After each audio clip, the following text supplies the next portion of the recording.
X.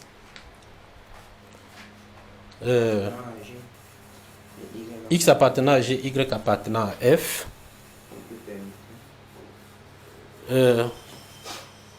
Est-ce que ce couple-ci appartient à F croix G? Parce que j'ai pris un élément ici. Est-ce que cet élément-là appartient à F croix G? Point d'interrogation là-bas. Alors si ça appartient à F croix G, ça veut dire que X doit appartenir à F. Quelque chose, un couple comme ça appartient à F croix G, veut dire que le premier élément dans F et le deuxième est dans G. Alors nous sommes partis ici avec la base où X est dans G, Y est dans F. Mais est-ce qu'on peut encore dire au même moment que X est dans F et X est dans G? Point d'interrogation. Alors il ne peut avoir égalité comme ça que il paraît que G doit être une partie de F pour qu'il y ait égalité. Donc dans tous les cas, il n'y a pas égalité. Généralement, il n'y a pas égalité. Mais il peut y avoir égalité. On commence à voir les conditions dans lesquelles il peut y avoir égalité. Donc, généralement, lorsqu'on écrit G croix F, ce n'est pas égal à F croix G. Donc, du coup, comprenez que le produit cartésien n'est pas commutatif. D'accord. Sur Haskell, on le voit un peu. La même notion existe très bien sur Haskell. Il faudrait bien comprendre ceci. Parce que sur Haskell, on va parler de tuple. On va te dire que chaque fois que tu vas créer un 2 uplet, ça ne sera plus la même chose si tu crées un 3 uplet. Ce sera un nouveau type.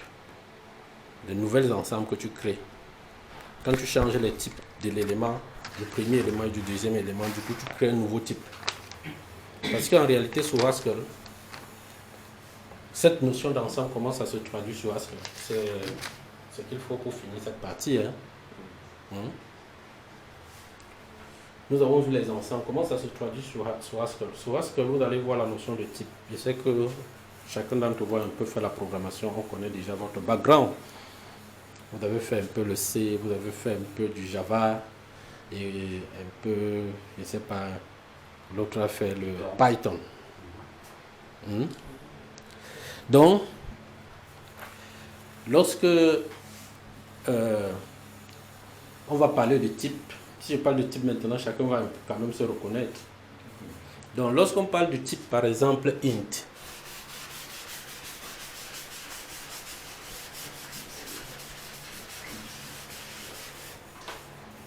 lorsqu'on parle du type int,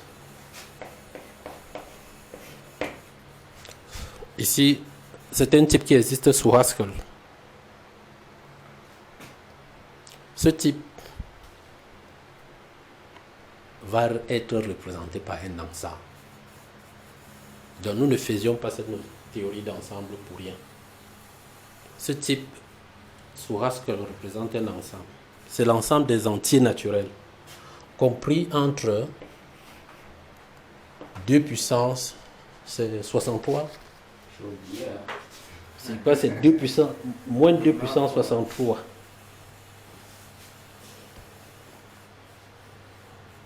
Oui, c'est bien 63. Donc ici, on a moins 2 puissance 63 à 2 puissance 63 moins 1.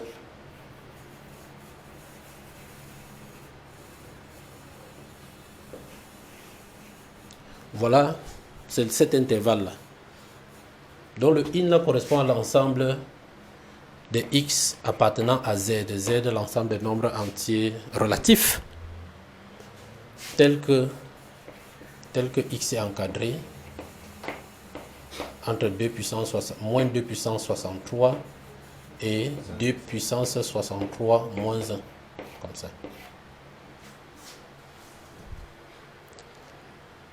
Monsieur, pourquoi il va limiter ça, cet intervalle? C'est une question de ce qu'on peut mettre géré avec la mémoire. Généralement, c'est les registres qui sont dans le processeur. Vous savez, hein, dans le processeur, on parle de registre, n'est-ce pas? Oui, dans le processeur. C'est qu'ils ont pris, qu'ils peuvent représenter dans le processeur. Avec les registres. Ils ont vu que voilà ce qu'ils pouvaient gérer. Donc, c'est un certain nombre de bytes qu'on a pris pour essayer de représenter ces nombres-là. Nous avons, on parle généralement des booléens les plus simples, qui est 1, 0, true, false, vrai ou faux, qui est un ensemble de simplement 2 éléments. Le bool, qui est un ensemble true, pardon, ou bien false.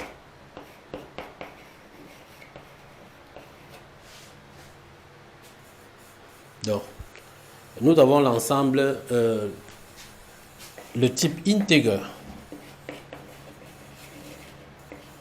Alors, le type integer, lui, correspond exactement à l'ensemble Z. Qui ne connaît pas l'ensemble Z? Ce qu'on appelle ensemble des nombres entiers relatifs. D'accord.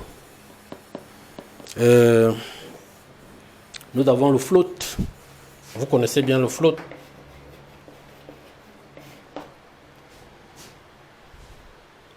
Ce qu'on appelle ensemble des nombres décimaux simple précision. Non, monsieur. Oui. Si je comprends bien, le type integer là n'est pas limité par rapport au type int. Oui. Wow, infini. Haskell gère ça très bien. Comme étant égal à l'ensemble de Z. C'est-à-dire, quelle que soit la grandeur de l'entier, Haskell va gérer. Il ne limite pas. Tu vas ajouter que c'est seulement ta mémoire qui peut te trahir. Si tu prends un nombre vraiment grand, ta machine qui va te limiter par Haskell. Oui. Ouais. Donc, il gère tous ces nombres-là, pourvu que ta machine puisse, que ça puisse être représenté dans ta machine. Parce que si vous prenez un nombre avec, disons, 1 milliard de chiffres, ça devient très compliqué pour mettre ça dans les mémoires. Il risque de prendre les mémoires, aller même prendre la mémoire tampon dans le disque dur, ça n'entre pas, quoi. Donc, c'est un peu de ça qu'il s'agit. Donc, vous avez le type string que tout le monde connaît, qui veut dire chaîne de caractères. Voilà, un peu. On n'est pas sûr que c'est seulement l'alphabet français. Voilà. Donc, chaîne de caractères. Parce qu'il n'y a pas que les caractères de l'alphabet là qu'on connaît. Il y a aussi les caractères spéciaux. Tout ça font partie de la notion de chaîne de caractères. Donc voilà. La dernière chose ici, c'est une notion que je n'ai même pas introduite. Ça m'a un peu échappé. La notion de différence symétrique. Alors la notion de différence symétrique vient de la réunion qui en Haskell est aussi beaucoup utilisée.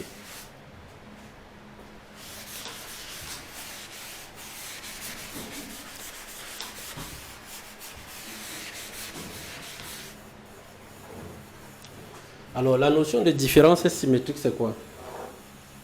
Parce qu'on a vu la différence. La différence symétrique, on prend A, on prend B. Ils appellent ça différence symétrique, oui. Différence symétrique. Et ils notent ça delta. Alors c'est les éléments qui sont dans A ou les éléments qui sont dans B, mais qui ne sont pas dans A inter B. Donc c'est l'ensemble des éléments qui appartiennent à A ou à B, mais n'appartiennent pas aux deux ensembles à la fois. C'est ça la différence symétrique.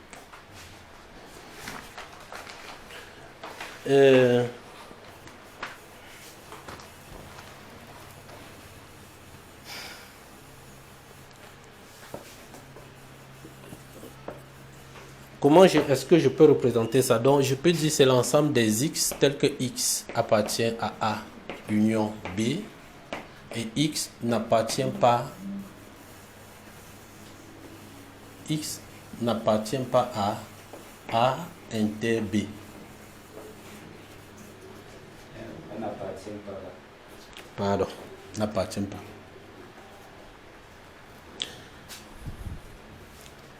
Cette notion est beaucoup utilisée sur Haskell.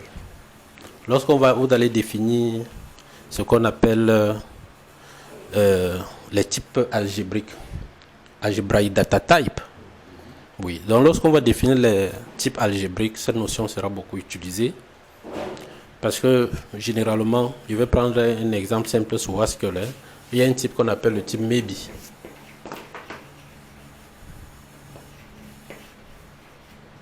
Alors le type maybe est défini et paramétré par un type A.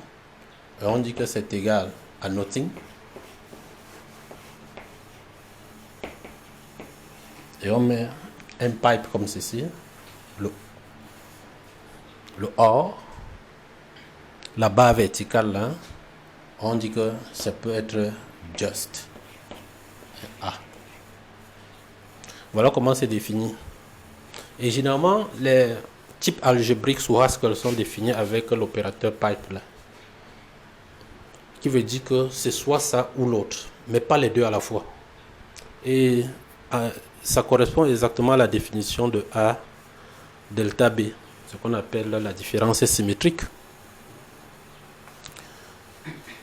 Tout ce qui est dans, ça peut être dans A ou bien dans B, mais pas dans les deux à la fois.